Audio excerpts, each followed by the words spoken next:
నమస్తే Hyderabad, subscribe to my channel. ముందుగా headlines. ACB వాళ్ళలో వాటర్ వర్క్ అసిస్టెంట్ రాకేష్ ఉద్యోగాలు ఇవ్వండి. డిఎస్సి 1998 అభ్యర్థులకు. గట్కేసర్లో హోటల్పై దాడి. పెండింగ్ బిల్లులో లీజ్ లైసెన్స్ రెన్యువల్ కోసం రాకేష్ వద్దకు వెళ్లాడు అక్బర్ హుసేన్. ₹1,00,000 డిమాండ్ చేశాడు రాకేష్. చిర్రుకొచ్చింది హుసేన్కి. దీంతో ఏసీపీని అప్రోచ్ అయ్యాడు హుసేన్. ఏసీపీ ₹1,00,000తో ఇలా గాలం వేసింది, చాపను దెబ్బకు పట్టేసింది. అంతే.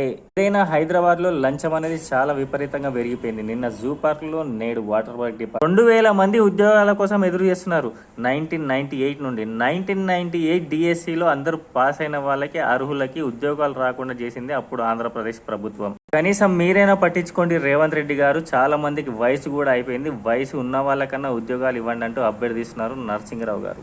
హలీం బాలేదు, ఎక్స్ట్రా ప్లేట్ ఇవ్వలేదని చెప్పి 4 యువకులు తాగిన మత్తులో హోటల్పై దాడి చేశారు. కంప్లైంట్ ఇవ్వడం జరిగింది, అరెస్ట్ అవ్వడం కూడా జరిగింది.